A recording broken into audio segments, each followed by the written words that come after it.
Հարգելի գործընկերներ, սիրելի ժողովուրդ, ես հարկ եմ համարում նորից խոսել ռադիկալացման մասին, որովհետև ես կարծում եմ դա շատ կարևոր է եւ դա շատ կարևոր է մեր հանրության համար։ Նախ ես ուզում եմ ներողություն խնդրել մեր ժողովրդից, որ իրանք ըստ երևույթին արդեն 10 օր, 10 օրից կեսը լսում են խոսակցություններ մարդկանց մասին, բայց ուզում եմ նաեւ բացատրել ինչի է այդպես, որովհետև մենք քննարկում ենք մարդկանց, այսինքն մենք ընտրում ենք տեխնացուների, սկզբից ինձ, հետո Պարոն Կոնջրանին, Ալեքսանյանին, Վարդևանյանին, հետո հանձնաժողովի նախագահին, այսինքն ի բնե ես քննարկումը մարդկանց մասին է, բայց սիրելի ժողովուրդ, զինվեք համբերությամբ քիչ մնաց։ Նաև պետք է համաձայնեմ պարոն Կարապետյանն էր կարծեմ իր հարցազրույցներից մեկում ասել էր, որ մեր քաղաքական ուժերի մեջ մեծ անջրպետը մի քիչ բարդ է փոխհարաբերվել այս դահլիճում, միանշանակ այդպես է։ Բայց ես ուզում եմ խոսել նրա մասին, թե ինչպես է էլի ընդհանրապես ատելության խոսքը ինքը տարածվում ու ռադիկալիզացիան ոնց է սենց պրոգրես ապրում։ Տեսեք, հարգելի գործընկերներ, մեր լրագրողները սիրելի, անշլագ է, այս մեր օթյակներում այսօր անշլագ է, գիտեք ինչի է անշլագ, գիտեք ինչ են բոլոր լրագրողները եկել, հատուկ կանգնել կամերաներով, բաներով, որովհետև սիրելի բարեկամներ, նրանք սպասում են երբ է ծեծկրտուկը սկսելու, երբ է մարդա մեկը դառնալու բոքսի տանձիկ, որ իրանք էլ ահասարսուր վերնագրերով գրեն ազգային ժողովում նորից ծեծկրտուկ է, նորից վիրավորում են իրար։ Ասեմ ավելին, այս սկզբի մի քանի օրը, երբ որ լրիվ հանգիստ իրավիճակ էր, նայում եմ մի քանի սիրելի լրատվամիջոց կա, ասենք երկու հոգի իրար հետ հանգիստ խոսում են, գրած է սկանդալ ազգային ժողովում։ Ասենք Վարդևանյանի հետ ժպիտով խոսում են, գրել է Վարդևանյանն ու Ռուբինյանը վիճեցին ազգային ժողովի ամբիոնում, բան։ Հա, ընդ որում, բայց ուշադրություն դարձնեք, այդ նույն լրատվամիջոցները կրկնակի բան են անում։ Նայեք, համ գրում են այս ազգային ժողովը բազարի տեղ է, այսինքն դրանք ինչ են անում, սաղորը իրար հայոյում են, բայց միևնույն ժամանակ, օրինակ հերիքա, մի անգամ ընդդիմադիր խմբակցության, ասենք ղեկավարը, ասի հա, սրիկա ասելը սխալ էր, կասեն ոնց թե։ Այս դուք fake ընդդիմություն եք, այս դուք բան չեք, կամքից զուրկ եք, ընդ որում դա կասեն համ լրագրողները, այն նույն լրագրողները, որ սպասում են միացտեղ բան լինի, բազար լինի ու ծեծու ջարդ։ Դա ասում են նաև այն մարգինալ քաղաքական ուժերը, որոնք չեն անցել ազգային ժողով։ Այդ թվում ասում եմ, այս դահլիճում ներկա մարգինալ որոշ քաղաքական ուժ։ Եվ հարգելի գործընկերներ, ընդ որում ես հետևել եմ երեկվա իրադարձությունը։ Ես անկեղծ շատ եմ գնահատում, որ երեք պարոն Կարապետյանը ասաց, այո, ես կարծում եմ, որ պարոն Ղազարյանի արտահայտությունը դուրս էր բարեվարկության կանոնից։ Եվ գնահատում եմ, որ ասաց, լավ, ֆրակցիայի նիստ կանենք, կհայտնենք մեր որոշման մասին։ Բայց դրանից հետո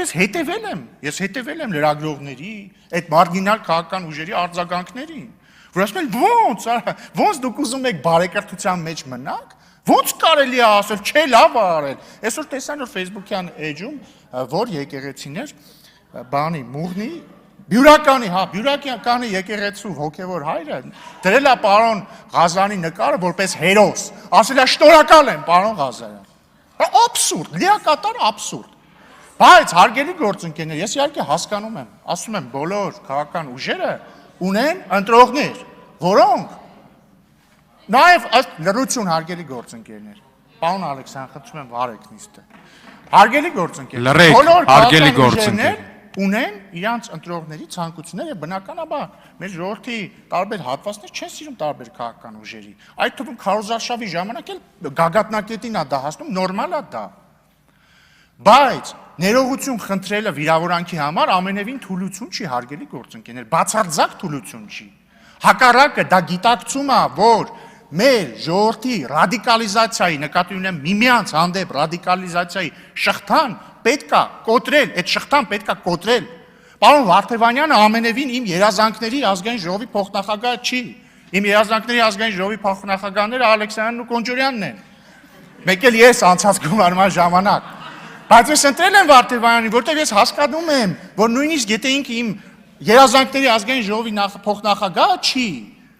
այդ տեղը տրված անդիմությանը ես չեմ ուզում զրոյական խաղ լինի սա։ Նույն կերպ ձեր հանձնաժողովի նախագահի տեխնացուներին ես ուզում եմ ուղիղ ասել, մենք չունենք որոշում, որ ավտոմատ չենք ընտրելու, մենք լսելու ենք եւ ըստ մեր տպավորությունների կկայացնենք որոշում։ Հիմա նույն ձև, ճիշտ անհամեմատելի բաներ եմ ասում, այստեղ մենք ընդհանրապես արժեփոխ նախագահ ենք ընտրել, դուք մեզ վիրավորել եք։ որևէ թուլություն չկա ասելու մեջ, Ժորժ ջան, կներեք։ Վերջ, այդքան բան, դա ձեզ չի դարձնում, չգիտեմ, կեղծ ընդդիմություն, դա ձեզ չի դարձնում բան, կամքից զուր քաղաքական ուժ, հակառակը դա ցույց է տալիս ձեր կամքը, որը ընդ որում եթե կա մի կամքի արտահայտում, որը մենք կարող ենք կիսել, դա ռադիկալիզացիայի շղթան կոտրելն է։ Մենք դի մարդկանց ցույց տանք, որ նորմալ չի իրար ատելը։ Պարոն Վարդևյանը խոսում է ատելությունից։ Պարոն Վարդևյան, իրականում եթե կա մարդ ում ամենահեշտն է ստեղ ատել, դա այն սուբյեկտն է, որ ընդեղ նստած է։ Ինքը ասում եմ անձամբ ինձ, գիտեք ինչքան է վիրավորել այս տարիների ընթացքում։ Ինձ, իմ ընտանիքի անդամներին, իմ ծնողներին, իմ կնոջը, գիտեք ինչքան է վիրավորել։ Բայց կրկին ես գիտակցում եմ, որ սա իմ ու իր մասին չի, չէ։ Հա կարող է մի 10 տարի առաջ ես պաշտոնյա չլինեի, ավելի հակված լինեի այլ կերպ վարվել, բայց ես հասկանում եմ, որ լավ, դա իմ մասին չի, մենք պետք է սա քուչա չի, սա բազար չի, սա պատերազմ չի, ինքը ամեն դեպքում հայ է, գուցե դաստիարակության պակաս ունեցող հայ է, բայց ինքը հայ է, ես չեմ ուզում իրան ատեմ։ Ձեզ էլ բացարձակ չեմ ատում, ձեզնից ոչ մեկին ես չեմ ատում, մենք ձեզ չենք ատում։ Բայց մի արեք այնց, որ այս ամեն ինչը դառնա զրոյական խաղ։ Մենք ընդամենը ձեզ ցույց տվեցինք այս վերջին մի քանի ելույթներով։ Թե ինչպեսի տհաճ բան է, երբ որ մեկին անվանում են սրիկա։ Եթե դու դա գիտակցում եք եւ այս տրամաբանությունը կիսում եք, խնդրում եմ անդրադարձեք եւ եկեք փակենք այս թեման։ Որոշումը ձերն է։ Ինչ վերաբերում է տնտեսական ցուցանիշներին, հարգելի գործընկերներ,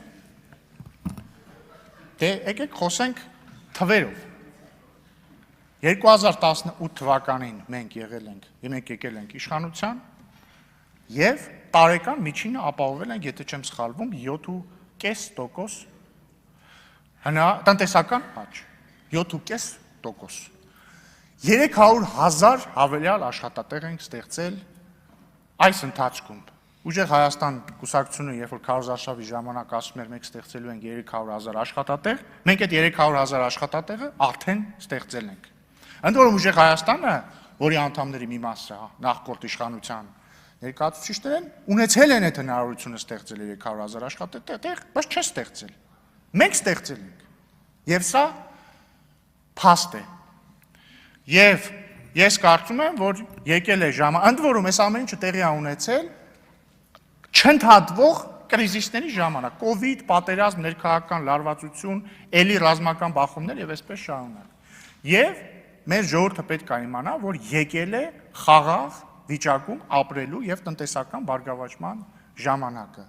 Մենք չափից երկար ենք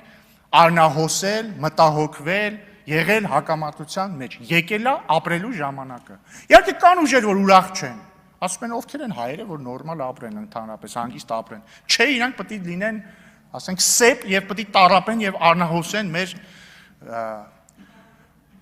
աշխարհաքաղաքական ամբիցիաների համար։ Ու դրա համար էլ իրանք օրինակ որոշակի քայլերի են դիմում, որպեսզի մեր հարգարժան ընդդիմությունն էլ գա այդ քայլերից ելնող խնդիրները այստեղ բարձրաձայնի, որ խոսալու բան ունենա, բայց ես վստահ եմ, որ մեր ժողովուրդը ամեն ինչ շատ լավ գիտակցում է։ Այսքանը հարգելի գործընկերներ, ես հուսով եմ, որ մեզ կհաջողվի մեր սահմանած բարեվարկության բարձր շեմի շրջանակներում հանգուցակ լուծել այս իրավիճակը, չնայած ցածր շեմի պայմաններում էլ կհանգուցալուծենք, բայց ավելի լավ է բարձր շեմի պայմաններում հանգուցալուծենք, եւ ես առաջարկում եմ այսօր տխրեցնել մեր սիրելի լրագրողներին եւ նրանց ընդհանրապես նյութ չտալ, չնայած իրենք ձևը կգտնեն մի վերնագիր հիմա կգրեն։ Սիրելի լրագրողներ, սիրում եմ ձեզ։